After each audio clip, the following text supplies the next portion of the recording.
Chers amis, chers abonnés, bonjour. Aujourd'hui, on va parler d'un thème que lui aussi on pourra rattacher à d'autres thèmes qu'on a déjà soulevés sur cette chaîne, la rancœur. D'où ça vient? Comment ça marche? Comment ça s'organise? Potentiellement, comment la dépasser? Très complexe, on est plus dans la tentative de le comprendre que de dépasser. Pourquoi? Parce que le but n'est pas de vous vendre du rêve, et que vous verrez que c'est quelque chose qui ne se dépasse pas aussi simplement que ça. Voilà, c'est un travail. Surtout le comprendre. La rancœur, c'est quoi? C'est une émotion. C'est une émotion. On a déjà parlé sur cette chaîne. On en reparle, on en reparlera. C'est une émotion. C'est une émotion négative. On est d'accord. C'est une émotion qui est en lien avec quoi? La rancœur, c'est une émotion qui est en lien avec une situation vécue par l'être humain comme considérée par lui comme blessante, humiliante. Ça se produit quand l'individu a été exposé à une situation qui lui a semblé, à lui, injuste, totalement injuste, qui a généré une blessure, une humiliation potentielle, une déception, une amertume. La rancœur, en règle générale, c'est pas tellement en lien, c'est en lien avec une situation, mais c'est surtout en lien avec une personne. On a la rancœur chevillée au corps, la rancœur tenace, parce qu'on en veut à une personne d'avoir été fondamentalement négligente envers nous-mêmes. C'est ça qu'il faut arriver à comprendre. Cette personne, on en attendait autre chose. Alors, est-ce qu'on en attendait autre chose parce qu'on avait un petit peu fantasmé la vie? Ou est-ce que parce que cette personne s'était engagée à fonctionner autrement? Ce n'est pas le même prisme, nous sommes déjà d'accord là-dessus, ce n'est pas la même vision des choses. Mais cette haine va se déposer sur quelqu'un, et très rapidement cette haine, cette rancœur chevillée contre une personne, va effectivement déclencher un certain nombre de mécanismes. Je pense que vous avez compris la définition de ce qu'était la rancœur. C'est une émotion normale, je dirais, chez l'être humain. Toute la question, c'est que cette émotion ne devrait pas occuper trop de place dans la vie d'une personne. La rancœur, chevillée au corps, fait appel d'abord à bon nombre de mécanismes psychiques. C'est quelque chose qui, comme tout, ça a son histoire. Vous vivez une situation complexe en 2021 ou en 2020 ou vous l'avez vécu en 2019, ça réactive peut-être aussi potentiellement des situations du même acabit qui n'ont pas été suffisamment réparées. Donc, tout ne demande qu'à remonter à la surface. Et c'est bien le souci de cette notion, de cette mécanique de la rancœur. Un petit like si la vidéo vous a plu, un petit abonnement si le contenu des vidéos de cette chaîne vous convient. La rancœur, c'est une souffrance. On est bien d'accord. Au moment où on a une situation de rancœur et en situation de souffrance envers quelqu'un en général, c'est pas la première fois qu'on rencontre une souffrance. C'est pas la première fois qu'on constate que quelqu'un qui aurait dû nous apporter une aide ou qu'on pensait comme un allié, finalement nous a lâchés, ne nous a pas protégés, ne nous a pas préservés. C'est pas la première fois. La rancœur, bien souvent, fait germer ipso facto, un sentiment, certes d'injustice, mais de vengeance. Voilà, un sentiment de réparation, et la vengeance est un moyen d'obtenir une réparation, une compensation de l'affront subi par la personne dans son existence. Voilà. Et ça, il n'y a pas de différence, d'une certaine manière, entre rancœur et désir de vengeance. Voilà. C'est un réflexe humain. Ça ne veut pas dire que c'est un bon réflexe, mais c'est un réflexe humain. Voilà, c'est vouloir se faire justice, et l'être humain peut avoir effectivement cette fâcheuse ou normale, naturelle, tendance à vouloir se faire justice par lui-même. Tout préjudice nécessite une réparation. La vengeance, c'est une représaille. Voilà. Et donc cette notion de vendetta, finalement, de justice organisée par soi-même, est humaine. La vengeance vient créer d'autres complications. Voilà. Et ça se retourne souvent contre ceux qui pratiquent ce genre de choses. Voilà, tout ça. Bon, donc après, ça c'est un autre débat. On n'est pas là-dedans, c'est pas le but, mais c'est associé à la rancœur. La rancœur, en tout cas, est associée à ce désir de vengeance. Ça ne veut pas dire qu'il faut y céder. Soyons d'accord là-dessus, mais effectivement, je pense qu'il n'est pas souhaitable de céder à ce désir de vengeance, pour une raison d'ailleurs très simple, c'est que ça ne vous grandirait pas, ça ne réparerait pas pour autant votre préjudice. Il y a d'autres moyens de se soulager, si je puis dire, de réparer, de tenter de réparer quelque chose. Et puis vous verrez que ce n'est pas tellement par rapport à l'autre qu'on répare un préjudice subi, c'est surtout par rapport à soi-même. Et ça, on va y revenir dans le développement de cette vidéo. D'ailleurs, ce qui est intéressant, c'est l'autre. Est-ce qu'il a cherché à vous nuire ou pas? C'est une question. Ça peut vous paraître basique comme question. Mais j'ai rencontré bon nombre de personnes qui étaient dans des situations où ils estimaient, à juste titre, puisqu'ils le disaient, d'avoir vécu une humiliation, une situation incongrue, une blessure, une déception par rapport à quelqu'un, alors qu'en fait, fondamentalement, cette personne n'avait pas œuvré. Elle avait peut-être manqué un petit peu de sollicitude, on est bien d'accord, mais l'autre personne n'avait pas forcément œuvré pour nuire à la personne que moi je rencontrais, par exemple, et qui disait, voilà, je suis blessé de telle chose. Bon. Donc l'autre, quand il fait ça, il ne cherche pas automatiquement à vous nuire. Voilà. Il prend une décision qui lui semble bonne pour lui, ou pour elle, la personne. Donc, ce qui est surtout à montrer du doigt, c'est quand quelqu'un a cherché à vous nuire. Voilà, c'est-à-dire que l'action qu'il a commise, ou la non-action, c'est vraiment qu'elle savait très bien qu'elle avait envisagé cette personne, que ça pouvait générer des effets délétères pour vous. Ça, effectivement, c'est une posture tout à fait critiquable, ce qui est complètement normal. On va l'assimiler, bien évidemment, à une inconsidération. Nous sommes d'accord là-dessus. Et bien souvent, d'ailleurs, ces situations-là, vous manquez de quoi? De communication. Voilà. La personne c'est comme ça, c'est pas autrement, j'avais pas vu, il y a une forme de mauvaise foi, bien évidemment, il y a beaucoup de choses, il y a j'en parle pas, il y a je me cache, hein, je vais me terrer dans mon trou et puis finalement je fais le mort, voilà, alors que celui qui a subi un préjudice n'a qu'une envie, c'est d'avoir au moins un minima un certain nombre d'explications, voire même qu'il aurait lui aussi envie de dire des choses, voilà, mais à qui le dire, puisque l'autre va se terrer dans un trou, voilà, et qu'on ne peut pas être communiqué avec lui. Donc tout ça est un souci, nous sommes d'accord là-dessus. Bien évidemment, toutes ces blessures-là, elles nécessitent quoi? Elles nécessitent qu'on en fasse le deuil. Oui, le deuil n'est pas qu'en lien avec le départ d'une personne, que ce soit un amoureux qui décroche, ou une personne que l'on aime, ou un décès, ou un membre de la famille, ou ainsi de suite. Non, le deuil, ça peut être aussi de situation. Il est souhaitable de faire le deuil d'une situation, ça peut être une situation professionnelle, ça peut être une période de la vie. L'enfant passe son temps à faire des deuils, hein, le deuil de la période où il était que dans les bras de ses parents. Voilà, quand il se met à marcher, c'est le deuil de la période précédente, antérieure. Quand il se met à manger des choses solides, c'est le deuil du liquide, et ainsi de suite. On est toujours dans un travail de deuil. Voilà, quand on rentre à l'école élémentaire, c'est le deuil de la maternelle. Quand on rentre au collège, c'est le deuil de l'élémentaire. Quand on rentre au lycée, c'est le deuil. Il y a toujours, la vie est faite de deuil. C'est un processus fait de deuil, c'est un processus initiatique, on en a déjà parlé sur cette chaîne, voilà, et un processus initiatique est forcément fait de choses intéressantes, mais elles sont faites de deuil, c'est-à-dire d'acceptation que quelque chose soit terminé.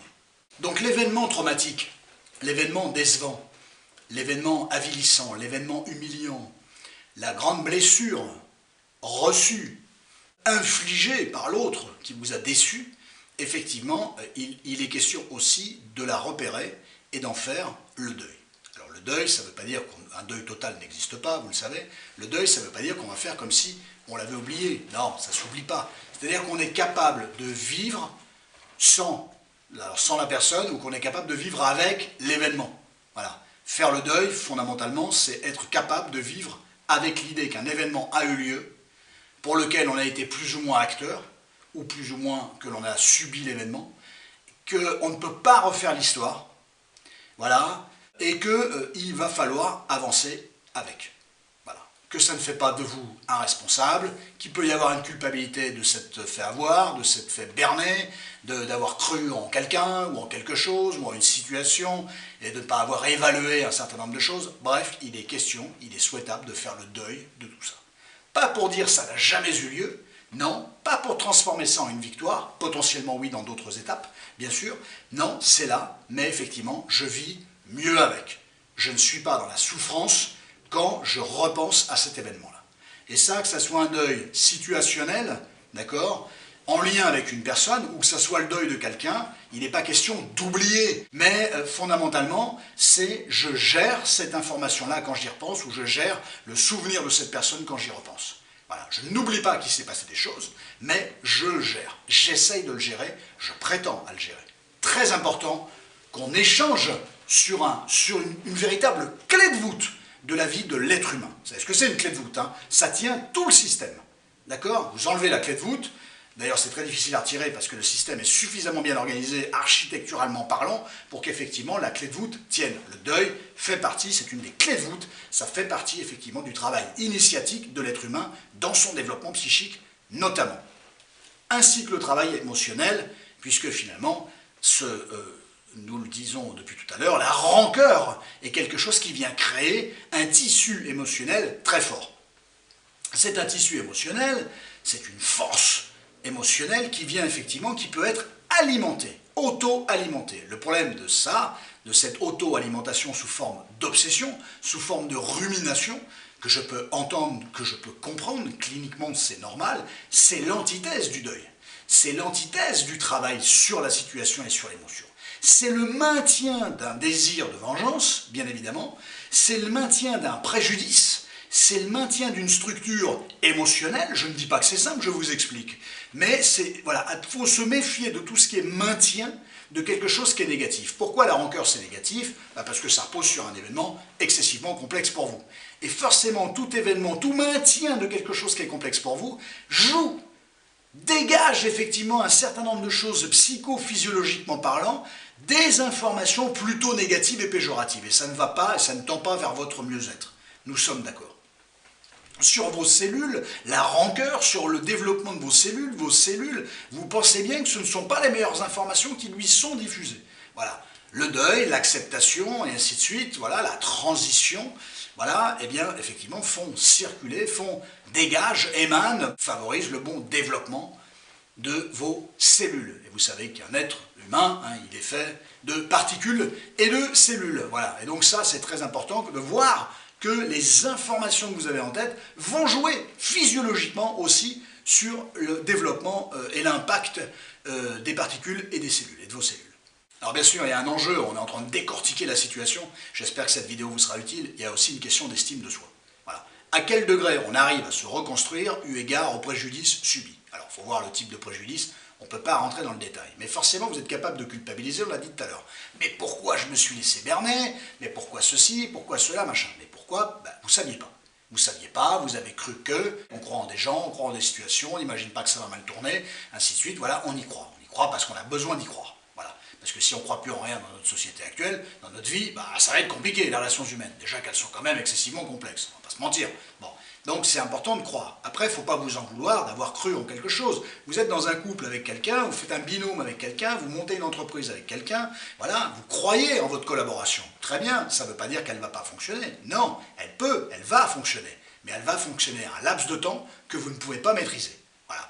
Et donc, on peut croire que ça va être ad vitam aeternam, or des choses ad vitam aeternam, et notamment concernant les relations humaines, il n'y en a pas excessivement, on est d'accord, voilà. Donc, attention à ça, c'est pas parce qu'on croit en quelque chose que forcément ça va advenir. Je l'ai déjà dit, je vous le redis, je vous le redirai, pardon d'être redondant, eh bien, il n'y a pas de certitude. Donc, attention, c'est comme si à l'avance, avant de vivre ce préjudice, voilà, d'avoir cru que quelqu'un vous épargnerait, vous protégerait, vous je ne sais quoi, vous prendrait en considération ce qui n'a pas eu lieu, et ainsi de suite. Voilà, bafouer votre honneur, il faut encore voir de quelle manière, c'est comme si vous aviez cru que ça ne pouvait pas vous arriver. Or, des certitudes que ça ne peut pas vous arriver, ça n'existe pas. Voilà, et ça c'est très intéressant d'arriver à comprendre ça pour votre travail de reconstruction, pour votre travail de cautérisation finalement de ce préjudice, de ce drame émotionnel, affectif, de cette déception, on est capable d'en faire quelque chose. Mais pour en faire quelque chose, il faut avoir la bonne lecture.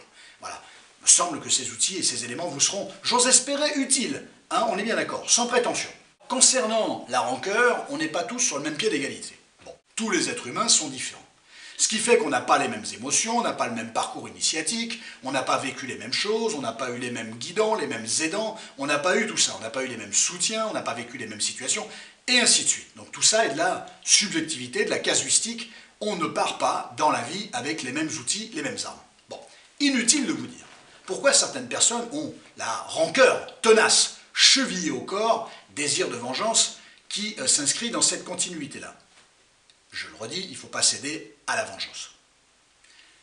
Eh bien, ces personnes-là, le préjudice qu'elles rencontrent, ou le préjudice qu'elles ont rencontré, effectivement, il est là, il est enraciné, il est fort, mais donc la situation a été probablement très problématique, mais il n'est pas impossible que la structure de la rancœur était déjà très présente.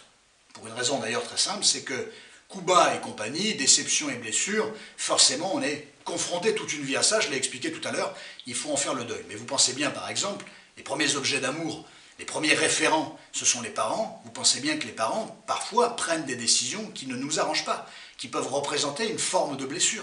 Vous voyez ce que je veux dire? Eh bien, ça commence déjà à générer, ça dépend comment c'est fait, ça dépend comment vous avez été privé de quelque chose, ça dépend ce qu'on vous a expliqué, ça dépend comment on vous a mis devant le fait accompli et vous n'aviez pas votre mot à dire. Voilà. Et tout ça, on emmagasine des informations qui créent effectivement une structure potentielle de rancœur. Voilà. Vous avez peut-être cru aussi en des choses qui n'arrivaient pas, on vous a peut-être laissé y croire, on aurait dû vous prévenir, on aurait dû communiquer avec vous. Attention, arrête de croire que tel truc va arriver parce que franchement, tu as très peu de chances que ça fonctionne. Voilà, méfie-toi de telle ou telle personne et ainsi de suite. Voilà, ça peut manquer de prévenance, ça peut manquer de communication, ça peut manquer de bienveillance, mais malheureusement, on n'est pas tous accompagnés par cette bienveillance-là qui vient effectivement baliser un peu le terrain, nous rassurer, nous expliquer, voilà, et ainsi de suite. Et ça, c'est un énorme problème parce que des gens qui ont la rancœur chevillée au corps, ça peut s'améliorer, bien évidemment, en réfléchissant, en raisonnant. Hein. Il n'y a pas de technique miracle, on est bien d'accord. On est plus dans le fait de comprendre ce genre de choses. Eh bien, ça réactive des choses qui ont été oubliées, qui sont très anciennes et qui avaient déjà généré une blessure. Donc la blessure, en fait, quand elle arrive, vous êtes persuadé que c'est la blessure là, celle-là, d'il y a 10 ans, ou celle-là de tout de suite, de cette année, il y a 1 an, ou il y a 2 ans, voilà. Mais en fait, elle vient réactiver des blessures qui, effectivement, n'avaient pas été dépassées. Et cette structure de la rancœur, elle est très ancienne, elle est très puissante, parce qu'elle est très ancienne, et elle est donc réactivée. On est persuadé que c'est un événement qui fait que on se dit, c'est là, tout repose là-dessus, ma haine, elle vient de là, ma rancœur vient de là, et en fait, quand vous dépliez effectivement tout ça sur le bureau, c'est une métaphore bien évidemment, vous vous rendez compte que c'est une véritable colonne vertébrale, que c'est une ligne, une espèce de chaîne avec des maillons différents les uns des autres, et ils sont tous reliés les uns aux autres, mais vous ne regardiez fondamentalement que le dernier, peut-être le plus gros, mais il y avait toute une chaîne avant, c'est capital d'arriver à comprendre ça. Parce que si la blessure initiale, elle n'a pas été réparée, voilà, on est passé à autre chose, on a avancé, mais elle n'a pas été réparée. Mais vous pensez bien qu'une blessure initiale, une humiliation initiale, si elle n'a pas été réparée, elle fait des petits, elle remonte à la surface, du moins l'émotion remonte à la surface, le culte du préjudice remonte à la surface, il est réactivé par la situation que vous rencontrez par la suite. Ça, il faut arriver à le comprendre aussi, psycho-émotionnellement parlant. Tout a une logique, j'essaye de vous permettre de saisir cette logique-là. À quoi ça correspond? Souffrir, c'est une chose, comprendre à quoi correspondent nos souffrances en est une autre. La seconde m'intéresse beaucoup plus que la première. Ce qu'il faut savoir, c'est que amour et haine sont étroitement liés. Quand on aime, c'est assez formidable, ça peut être la famille, ça peut être des amis, ça peut être l'amour au sens relationnel du couple, voilà, ça peut être ses enfants. On compte beaucoup sur l'autre. Il est important pour nous, et forcément, s'il est important, on va attendre le meilleur de sa part. Voilà. Or, malheureusement, qu'est-ce qu'on va constater? Voilà, peu importe les personnes qui ont été citées avant, parce que les exemples sont tous bons, il y a toujours quelque chose de décevant chez l'autre, qui peut d'ailleurs ipso facto représenter une blessure. Mais donc cette connotation d'amour et cette connotation de déception et de haine qui s'ensuit, et de rancœur bien évidemment, eh bien effectivement tout ça est quelque part étroitement lié. Alors après ça dépend de ce qui s'est passé, qui a agi, est-ce que c'était prévisible, est-ce que c'était imaginable, comment on avait balisé le terrain, je vais la faire courte puisque j'ai déjà fait une petite tirade tout à l'heure à juste titre sur ce sujet-là. Mais ça explique beaucoup de choses. Quand ce genre de situation advienne, on attend toujours finalement l'intervention, si je peux me permettre, d'un tiers. Le tiers c'est qui? C'est celui qui vient et qui explique, qui donne un point de vue sur la situation, qui rassure, qui apaise, qui rationalise, qui encourage, qui tire vers le haut. C'est pas le tiers qui vous tue, hein. Non, on est bien d'accord, voilà. Non, un tiers utile, un tiers qui s'inscrit dans la communication, voilà, qui vous explique des choses, notamment quand on est petit, voilà, qu'il se passe plein de trucs, des préjudices, des ceci, des cela. Ce qui compte, c'est de pouvoir en parler à quelqu'un et que ce quelqu'un, effectivement, il ait un propos apaisant, rassurant, considérant, bienveillant. Voilà. Et ça, bien souvent dans la vie des gens, ils vivent plein de situations pas possibles, générant du préjudice et tout ce qui s'ensuit, rancœur, haine, amertume et tout ce qui s'ensuit, désir de vengeance, mais il a manqué la présence effectivement de ce tiers qui venait effectivement prendre à sa charge le propos reçu, l'émotion qui allait avec, et qui tentait effectivement de juguler, de tempérer, de donner son point de vue, de rationaliser un peu, et ainsi de suite. Ça ne change pas tout, ça n'enlève pas le préjudice, ça a son utilité, ça aura son utilité, et ça permettra d'être peut-être moins dans l'émotion, plus dans la conception, plus dans la communication, et la communication s'inscrit surtout dans un dépassement déjà de son terrain émotionnel. Si vous n'êtes que dans la si vous n'êtes que dans l'émotion, vous aurez un mal fou effectivement à basculer du côté de la communication. Ça, c'est aussi un élément excessivement capital qu'il faut. Voilà. Bien souvent, le psy, d'ailleurs, joue ce rôle c'est pas un jeu, joue ce rôle dans la vie des gens qui vivent des choses extrêmement complexes, mais effectivement, il y a ce tiers, le psy. Le tiers parce qu'il y a deux personnes, le préjudice, c'est toujours entre deux personnes. Et le psy, le tiers neutre, voilà, qui effectivement accueille le problème, donne son potentiel point de vue, explique un certain nombre de choses, et ainsi de suite, décortique la situation. Et ça, c'est assez capital que les gens puissent, dans un cabinet thérapeutique, trouver effectivement ce discours d'apaisement, de considération, de bienveillance, c'est absolument capital. Il faut apprendre à rationaliser, très facile à dire. Je ne suis pas dupe, on est bien d'accord. Mais effectivement, il faut apprendre à se dire, ok, à être magnanime avec soi-même, voilà, ok, j'avais pas vu, je ne savais pas, j'ai appris, je le saurai, je ferai attention la fois d'après, et ainsi de suite. Toujours essayer de dégager l'élément structurant. Si vous n'êtes pas là-dedans, et si vous n'acceptez pas que les choses se soient déroulées comme ça et qu'on ne peut plus rien y faire, voilà, et ben vous serez du côté de la rancœur, chevillé au corps, le désir de vendetta, la haine, une trop grande émotion, une difficulté à gérer vos émotions, la peur que les choses recommencent, parce que pas suffisamment confiant du matériel que vous avez emmagasiné, en lien avec une blessure, en lien avec une injustice, et en lien avec une situation effectivement humiliante, désobligeante, inconsidérante et tout ce qui s'ensuit, eh bien faites confiance aussi à ce matériel-là, une fois que vous avez compris une situation, et ainsi de suite, eh bien attention à ça, elle peut potentiellement se reproduire. Le fait de savoir qu'on a les outils, parce que la vie nous renvoie, que c'est un parcours extrêmement compliqué, mais ça nous renvoie aussi qu'on peut choper au passage des outils. Ces outils nous seront utiles pour éviter de retomber dans les mêmes pièges par la suite. Servez-vous de ça et outillez-vous, voilà, et qu'une situation extrêmement compliquée, on apprend énormément dans une défaite. Combien de victoires en politique, ou combien d'équipes de foot et autres, ou combien de batailles historiques ont eu lieu et se sont construites sur des défaites. On est bien d'accord. Donc la défaite, à un moment donné, c'est amer, c'est terrible, c'est une blessure, c'est raté, c'est fini, c'est plié. Celle-là, c'est réglé. Mais il y en a d'autres par la suite. Et la vie, il faut toujours essayer de la regarder comme ça. Voilà, effectivement, il y a ce qu'on a vécu, il y a nos blessures, il y a tout ça, mais il y a aussi tout ce qui reste à faire, et ce qui reste à faire, pas sur la base du « oh là là, ça va être compliqué », sur la base du « ça y est, je commence à être outillé », parce que telle situation qui m'est arrivée, c'est pas de ma faute, j'avais pas vu, je pouvais pas voir, ou j'ai manqué de lucidité, ou j'ai cru que, ou je l'ai joué facile, j'ai pensé que ça passerait tout seul sans me préparer. Voilà, faut arrêter, faut être responsable, faut assumer, on est bien d'accord, mais si vous assumez vos erreurs parce qu'il y a eu un manquement, il y a eu une négligence, la fois d'après, vous ferez peut-être attention. Ou alors, vous vous plaindrez dans le système, mais vous vous plaindrez de votre propre comportement, en fait, si vous allez par là.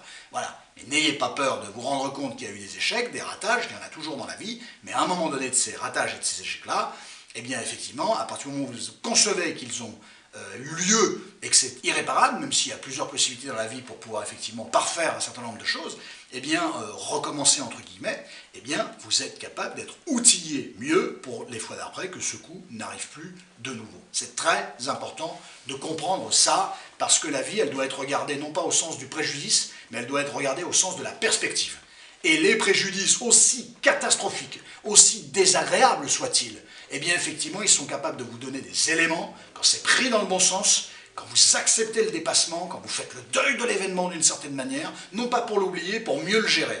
On est bien d'accord, saisissez bien la logique du deuil, eh bien vous vous outillez, vous comprenez des choses, chaque jour qui passe, chers amis, chers abonnés, vous permet de comprendre quelque chose sur comment ça marche, tout ça, et ça, ce seront des outils qui vous seront utiles pour pouvoir affronter, appréhender, dans le bon sens du terme, au mieux, votre quotidien, votre relation aux autres, le rapport à la société, le rapport au monde professionnel, le rapport aux autres, et ainsi de suite. Ça, c'est la visée porteuse du rapport à la vie par rapport à soi. Et quand on a compris quelque chose, même si on a perdu un truc avant, on a forcément progressé, et en progressant et en valorisant finalement ce que vous avez compris d'un échec, eh bien, et ne vous en mettez pas pleinement responsable, c'est pas la peine de vous vilipender, eh bien votre estime de soi en tirera aussi un bénéfice. Vous savez ô combien je tiens à cette notion, à ce concept sur cette chaîne, et ô combien je souhaiterais que vous fassiez attention à l'image que vous avez de vous. L'image de soi, c'est soi, bien sûr, mais c'est aussi l'image de soi, c'est soi avec les autres.